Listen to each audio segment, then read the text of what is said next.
How goes the family? Welcome back to Larry's Anything Goes. Hopefully, you guys having a great and exceptional day. Another beautiful day to be alive. I didn't realize it's been actually 2 weeks since I've gone live on YouTube and Facebook. I've been going live on Instagram and just posting my videos um, on Instagram, YouTube, Facebook, and TikTok, and sometimes on X, which used to be Twitter. But you know how it is. You sometimes you get back from vacation, you get back from certain things in life, and you are just trying to get back into the mold and the swing of things. So that's what the last 2 weeks have been about, and I feel like I'm back on track, and I'm happy about it. So it's all good in the neighborhood. But anyways, so tomorrow is Thanksgiving. I think every day should be the day that we give thanks. Every day we get a chance to be alive. Every day we get a chance to breathe air. It's a beautiful day in the neighborhood, as Mr. Rogers would say. And I leave it at that. And I'm basically going live tonight to see if anybody wants to chime in and tell me what they're thankful for. Of course, I will tomorrow's the day about family, friends, people who are, and remember, your family is not just your blood. It's not just people who have your last name.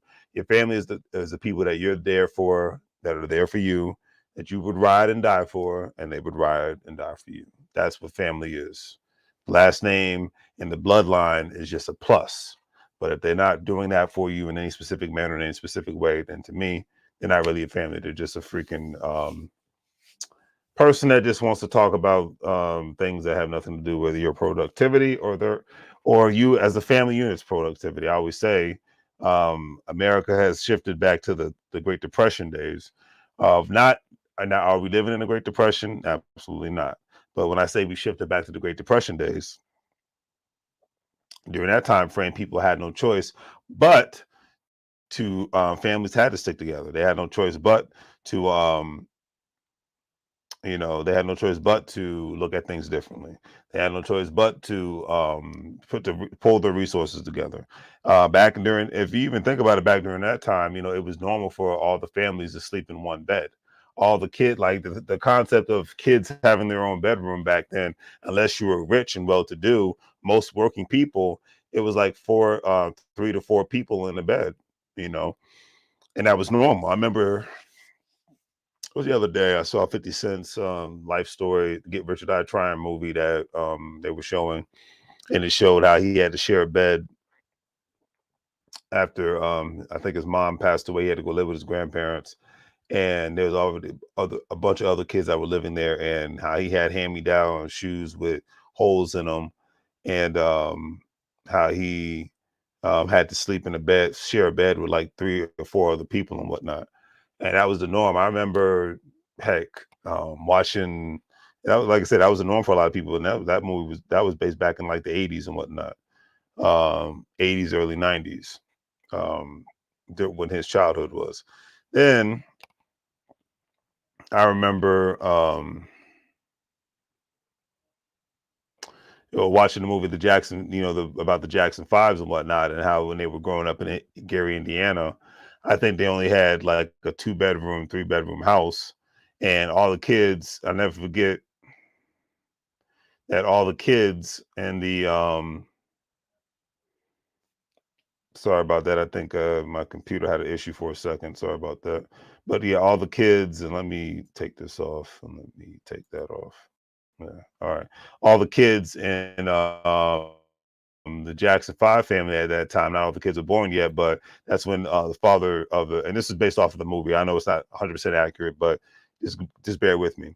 But I remember that that was when the father went to go. He said, "My kids could dance and sing better than you guys, the guys that were in his band." And he went into the room and woke the kids up, and it was like all 5 or 6 of them, and they were all in one bed. And he was like, "Go ahead, kids, show these guys how to dance and all, et cetera, and so forth." But that was just normal for families like that. I mean, heck, I always say it's like I remember back when I was in college and I went to a historical house back during the colonial days in Virginia.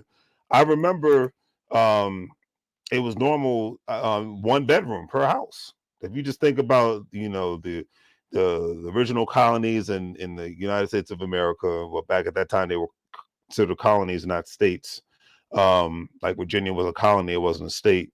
like once the expansion happened in the United States of America, then they called them those states territories instead of states. You know, they didn't become states yet. Like whether if it was a Wisconsin or Colorado, except like even after the Louisiana Purchase happened, and the United States of America at the time was able to get access to the rest of the middle America, what we know as middle America, like Colorado, all the Midwest, Wisconsin, Minnesota, Illinois, Ohio, et cetera, and so forth.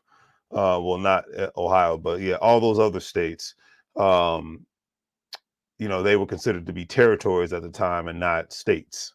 They didn't get states' rights and things of that nature. So, um, but anyways, moral of the story is I'm going off on a tangent. It was normal for the family to be in one room, period. And a lot of families live like that to this day. You know, not by choice, but hey, life does happen. Things do happen.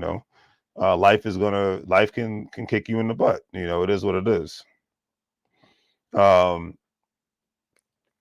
so the life is, that's what I said. Life can happen to you, so this is one of those is what it is situations. But anyways, but those people, hey, they were happy to have a roof over their heads, because even during that time frame, a lot of people had to sleep outside. I mean, heck, the slaves in the United States of America, the black slaves, foundational black slaves, had to a lot of times sleep in a barn, sleep in a cover, sleep in the dirt, or they had to sleep in a whole that you had a men's quarters, a woman's quarters, and then you had the family quarters, so that was normal. So we take for granted nowadays a lot to be able to have our own bed. A lot of people take for granted that, be able to just sleep in your own. Like I love the fact that I can sleep in my own bed by myself, and be comfortable. This is something that heck, after going to not Rikers Island, but Alcatraz a couple of months ago when I was in San Francisco. Um, it's like, and I saw the size of the cells. I'm just like, I'm saying to myself, like, my bathroom is bigger than this jail cell. And you had people that were locked down 18 hours a day in these cells. So it's just crazy when I think about it. Just crazy, crazy, crazy. There's just no way. That's why I'm glad I am a law-abiding citizen, and I leave it at that. So it is what it is. But anyways. So I'm just thankful to be alive. I'm thankful to be breathing. I'm thankful to, have my health. I feel like my health has, for the most part, gotten better. I've been trying to eat better this last year, but working out much more. There's always something more to work on in this life, and I've had to learn that. It's like you can't always stress yourself out over things that you can't control. You can't always belittle yourself if things don't work out in a manner that you wanted to. Life's gonna happen. If I've learned anything, life is going to happen.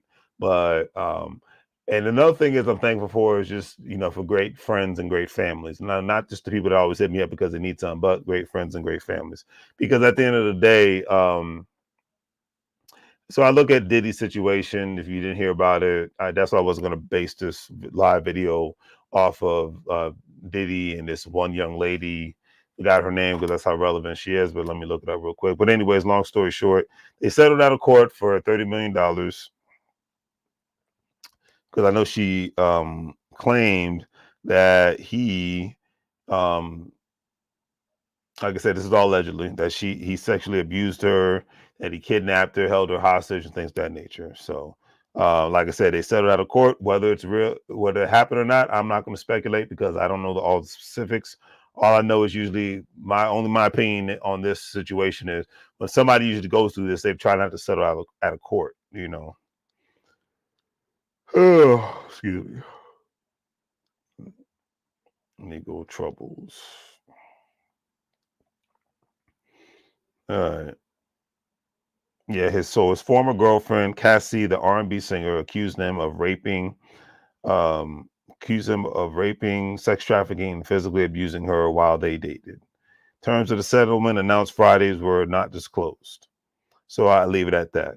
But the main reason why I bring that up is because um, Diddy, amongst other celebrities, and like I said, this is all alleged, so I'm not going to say that he did it or he didn't do it. But I will.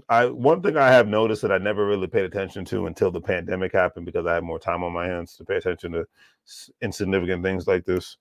Um, that these rich celebrities, regardless of what their background is, regardless of how they made their money in the entertainment industry, they always find a way. A lot of times, not all, some but all, as Zoe Williams would say, but they always find a way to muck it up, to mess it up. I always say most people will kill to make at least 2 to 3% of what Diddy makes a year. Not 50%, not 100%. 2 to 3%. Most people would kill to be able to live that lifestyle. And now, would I say would most people mess it up like other celebrities have done it? I don't know. But sometimes I just think that I know I would appreciate it more. Two, I know I would still go all out of my way to not act a fool. Great example, even like I was watching Noriega talking to Talib Kweli on the People's Party podcast show, great show. And one thing with Noriega he didn't understand, he was like with LL Cool J. He's like LL Cool J brought him on. He saw LL Cool J perform, and he noticed that LL Cool J, all the women were going crazy and wanted to be with him, et cetera, and so forth. But he would just go, after the show was over with, he'd go get in his limo and go back to the hotel. And once he got married, he'd bring his wife with him everywhere he went. And I understand it because it was a great way to keep temptation away. One, and then two, like you said, Noriega said a great thing. He's like, back then you didn't have social media, so if somebody had said something that said that you did something, especially a sexual allegation, you had to wait months to be able to formulate a rebuttal to any specific allegation, especially legal allegations, not just defamation. That's why I was saying allegedly, because it's not true. I don't know if it's 100% true or 100% not. But so, and that makes sense to me. So it's like, and that's why to this day, Noriega, wherever he goes, he brings his wife with him, because he knows that, hey, if a female says he did something, she's going to be there to back him up, say, no, he didn't do anything. I was there. So I get it. I understand it. It's like, and that's why you have to be thankful to have people, riders, who have your back. Because a lot of times people will do the best to suck you dry like a tick, or do their best to screw you over. So it's just one of these things that you have to appreciate people, regardless if they have your same last name or bloodline, whatever the case may be. You have to be the one to say that. You have to be the one to say, hey, I rock with this person because they got my back, and because they have my back, I'm always going to have their back, and it's going to be what it's going to be. But a lot of times people just don't have that mindset. They don't have that, as they say, testicular fortitude to say, hey, I'm just going to continuously ride with, because I've seen people who I've seen it in my own family, continuously ride with somebody who has their last name, but that person just sucks them dry. Takes, and never gives anything back. The only thing they have to look back on is what happened 10 to 20 years ago. And to me, that's just sad. And I'll leave it at that. All right. On some realness. So, but at the end of the day, that's what I'm thankful for. I'm thankful to be alive. I'm thankful to have some good people. Could things be different and always change in this life? Absolutely. There's always room for self-improvement to the day we die. But I will say with all sincerity is that it's just something to take into consideration, that appreciate those who ride for you. Don't suck them dry. Do something to contribute back to other people who give so much of themselves to you, because you never know when the time might come where the people will either stop rocking with you, or you never know when the time might come where people are just like, hey, it's my time to go, meaning I might die, unfortunately. So I leave it at that. So that's all I got. I know this was a very short video, but I wanted to get down to the point, one, and then two, because I haven't gone live in like 2 weeks. It's been a minute. Going to get back into doing my lives. I'm probably going to go live again this weekend, so got more time. So definitely that is the goal. and we'll be able to talk about other subject matters. But like I said, just take that lesson learned from Diddy, that all the money in the world can never buy you happiness. The biggest money move any of us can make is search for happiness and peace. Like, people give Andre 3000 crap for making an album that's about him playing the flute. Excuse me. That man's at peace. So you know what? Am I going to listen to it? Not really, because I'm not really a big fan of listening to music that's just a person playing a flute. But I like to hear lyrics. But even whether somebody's rapping or somebody's singing, but I say more power to him, because at the end of the day, he's found peace, and he feels like, because he's older, that nobody wants to hear him rap anymore. Hey, he's living in his truth. He's living in his peace. And you know what? When you got peace, that means you were able to fight the beast. So on that note, do the great three things: like, share, and subscribe. Have a great day. As I always say, make money moves, or you're gonna live like a fool. On that note, I'm out. Take care.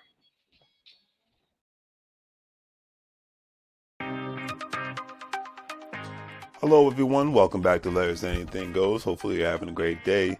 If you've been watching Larry's Anything Goes programming, you know that we are not only providing great financial intelligence content as much as possible by interviewing other financial professionals, professionals in the travel industry, real estate industry, etc., and so forth, but we provide various services when it comes to specific products that we sell, from anything that you would actually find on Amazon or actually at Walmart, etc., and so forth.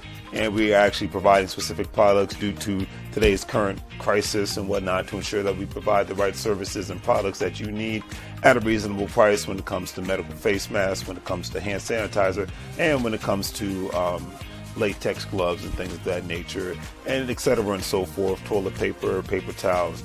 But we have what you need.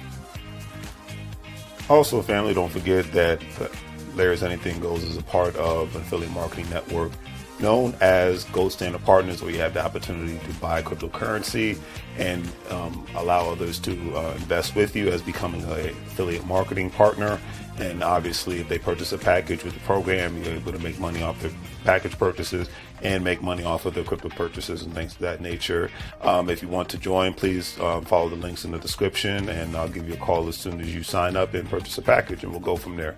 But definitely, it's all about, the best way to make money moves is to have currency with one another, and to ensure that currency is always being spoken of on all levels, so it benefits everyone and not just one specific person.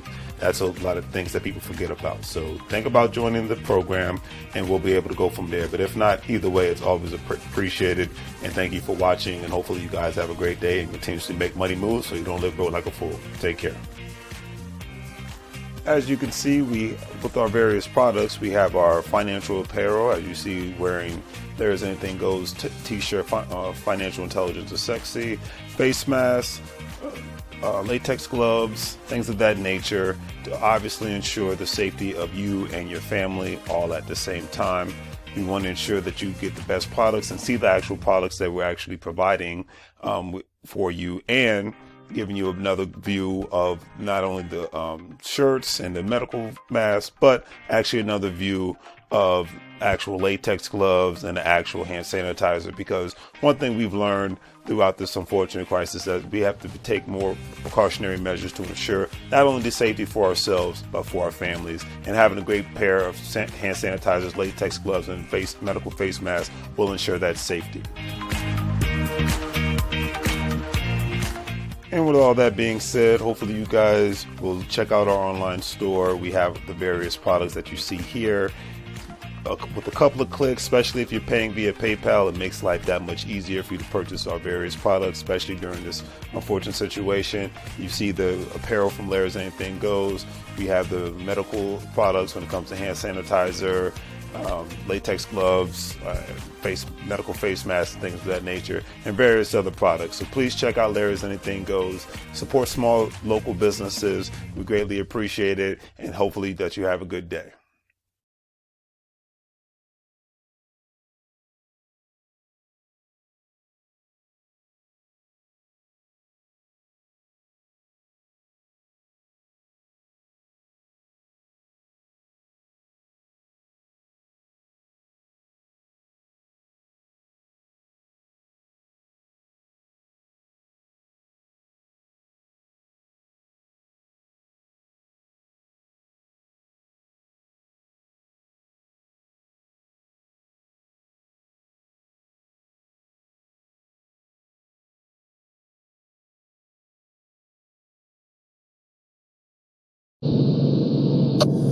Mike. Now.